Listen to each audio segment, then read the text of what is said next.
Bonjour tout le monde, bienvenue sur EchangeBest. Aujourd'hui, on va faire une petite visite guidée du dossier partagé, mais ça va pas être une visite guidée au sens traditionnel du terme parce que, bon, vous avez déjà eu un ordinateur dans la vie, je pense que vous savez comment naviguer dans des dossiers, et on s'est assuré de donner des titres assez pertinents pour que vous puissiez vous retrouver assez facilement. Donc, je vais plutôt parler des façons de faire et des règlements sur le dossier partagé. Donc, première chose, qu'est-ce que vous avez le droit de mettre sur ce dossier? D'abord, par rapport aux droits d'auteur, vous avez seulement le droit de mettre des choses que vous avez créées ou que vous avez créées en partenariat avec quelqu'un. Donc, si vous avez fait un projet en didactique avec une autre personne, assurez-vous que la personne est d'accord, mais vous avez le droit de le mettre sur EchangeBest. Si vous trouvez une SAE en français sur un site de commission scolaire et que vous trouvez ça vraiment pertinent et vraiment intéressant, c'est bien, mais vous n'aurez pas le droit de le mettre dans le dossier parce que c'est pas vous qui êtes l'auteur de ce document. Si vous voulez le partager avec d'autres personnes de EchangeBest, vous pouvez aller sur le forum et créer un sujet où vous dites cette SAE est vraiment intéressante, voici le lien, et les gens pourront aller la consulter eux-mêmes. Mais pas de ça ici. Sinon, oui. Par rapport aux fichiers et au type de fichiers que vous avez le droit de mettre sur le dossier partagé. On privilégie les fichiers de type PDF ou Office, donc Word, Excel, PowerPoint. Bien sûr, si vous utilisez un logiciel libre, par exemple OpenOffice, vous avez le droit de mettre ces documents-là, mais c'est sûr que ça serait plus intéressant si vous le mettiez dans un format qui est un petit peu plus universel. De toute façon, d'habitude, vous pouvez convertir les formats OpenOffice ou un logiciel libre de ce genre directement dans votre logiciel. Donc, ça peut être plus intéressant. Sinon, vous pouvez le mettre directement, c'est juste que c'est pas tout le monde qui va nécessairement pouvoir le consulter. Donc ça, c'est vraiment les fichiers qu'on privilégie parce qu'ils sont pas très lourds et on n'a pas de l'espace à l'infini là-dessus. Par contre, vous avez aussi le droit de mettre des images et des fichiers audio tant qu'ils ne dépassent pas 10 mégaoctets. Les fichiers vidéo, on dit non, tout simplement parce que la plupart des fichiers vidéo dépassent 10 mégaoctets et qu'on ne veut pas que ça devienne vraiment lourd, ce dossier-là. Donc, c'est cela. Sinon, où est-ce qu'on s'en va? Ah oui. Là, on est dans mes fichiers à moi. Je veux vous expliquer comment on fait pour mettre des fichiers dans le dossier partagé. Donc, première chose à noter ici, le titre que j'ai donné au fichier en tant que tel. Territoire énergétique, Farm McMurray. Ça, c'est un projet que j'ai fait en didactique de la géo. C'est un document de cours. Donc, en fait, c'est une double page. C'est comme une espèce de page de manuel que j'ai faite à la main.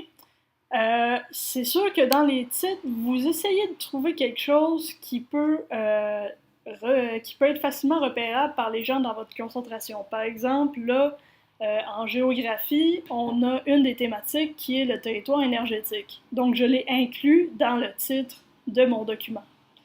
Après, j'ai marqué Fort McMurray parce que mon activité se concentre sur cette région-là. Donc, essayez de trouver des titres qui sont pertinents au document et qui seront facilement reconnaissables par les gens dans votre cohorte. Sinon, si je regarde ici, votre concentration, je m'excuse.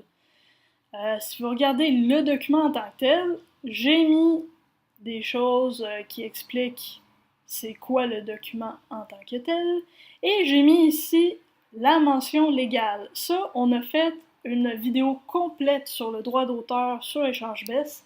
Je vous invite très très très fortement à l'écouter parce que c'est très important et vous comprendrez pourquoi j'ai mis la mention légale comme ça ici. Donc, je vais aller mettre ça sur EchangeBest, donc univers social, voilà. Si jamais vous vous promenez sur EchangeBest et vous voyez un document comme ça et vous dites « Ah, il me semble que je changerais quelque chose là-dedans, j'aimerais ça collaborer à rendre ce document encore plus intéressant ou encore plus enrichissant », ce que vous faites, vous allez faire une copie du fichier, okay, appelez-la version 2. OK? Et là, vous pouvez aller sur le fichier en question et changer ce que vous voulez. Donc voilà, là, vous avez la version. Dès que vous voyez version 2 sur un fichier, ça veut dire que tout le monde a le droit de modifier le fichier en question. On veut garder le fichier original parce que ça nous permet de faire de l'archivage plus rapidement. Mais c'est ça, si vous voyez un document qui est marqué version 2, vous pouvez aller dessus et le modifier à votre guise. Par contre, si vous faites ça, dans la mention légale, dans la mention légale, vous devez aussi indiquer modifié par Pierre Jean-Jacques.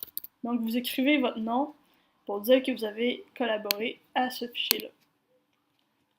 Donc voilà ici, là, je vais enlever ça ici. OK. Sinon, on va faire nos méchants. Je vous dis ça parce que c'est plate, mais on sait qu'il y a des gens qui vont prendre ça pour ça. Le règlement 18 de l'UQAM, est-ce que ça vous dit quelque chose? Oui, non, c'est pas grave, on va faire un rappel. Le règlement 18, c'est par rapport au plagiat. Donc, ça vous interdit, entre autres, de prendre le travail d'un autre étudiant, de mettre votre nom dessus et de le remettre à vos professeurs. C'est la même chose dans Échange-BESS. Si jamais on a un chargé de cours ou un professeur qui nous arrive et qui dit excusez-moi, j'ai un étudiant que je suis à peu près sûr que c'est pas lui qui a écrit ce travail-là ou une partie de ce travail-là. Est-ce que vous pourriez vérifier s'il ne se trouve pas dans votre base de données? On va le faire. Oui, on a la solidarité entre étudiants, mais on va se plier aux règles de l'université et on vous le dit tout de suite, c'est très facile de savoir qui a mis le fichier en premier sur Échange-BESS. Donc, si c'est pas vous, ben vous allez être vraiment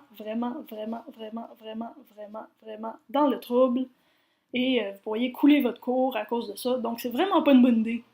En fait, c'est un petit peu stupide de faire ça. Donc, on vous le dit tout de suite. Même les profs, ils sont pas cons à l'université. Ils en ont vu des travaux passés. Souvent, c'est les mêmes profs qui donnent les cours de didactique depuis des années. Donc, ils vont leur remarquer que vous avez copié sur quelqu'un d'autre. Vous inquiétez pas. Et s'ils nous posent des questions, nous, on va être très contents de donner toutes les informations qui sont nécessaires à savoir si oui ou non vous êtes coupable de l'infraction. Je sais que ça peut sonner un petit peu fasciste, mais si on veut avoir cette plateforme-là, et si on veut pas avoir de problème avec l'université, genre fermer ça tout de suite parce qu'il y a eu des abus, ben on veut faire en sorte qu'ils puissent nous croire et faire confiance en la plateforme. Donc c'est pour ça qu'on donne toutes ces informations-là sur demande de l'université automatiquement. Donc voilà, bon évidemment, règlement niaiseux, mais qui est un petit peu évident, mais qui est quand même important. Essayez, dans la mesure du possible, de ne pas mettre des choses offensantes, genre racistes, ou sexistes, ou des choses comme ça. Je pense que vous êtes assez intelligent pour savoir la différence entre ce que vous pouvez mettre et ce que vous ne pouvez pas mettre, mais les règles s'appliquent là-dessus. Si jamais il y a une de ces règles-là qui est enfreinte par vous, vous allez être coupé du dossier partagé. Donc, on va vous mettre dehors et c'est pas quelque chose que vous voulez qui vous arrive. Donc, essayez de faire attention, s'il vous plaît. Le seul règlement où on a un petit peu plus de lousse, si vous voulez, c'est concernant la mention légale. Si vous oubliez de mettre la mention légale sur votre document, on va vous envoyer un courriel vous disant que vous ne l'avez pas fait et vous devrez remettre un document avec la mention légale.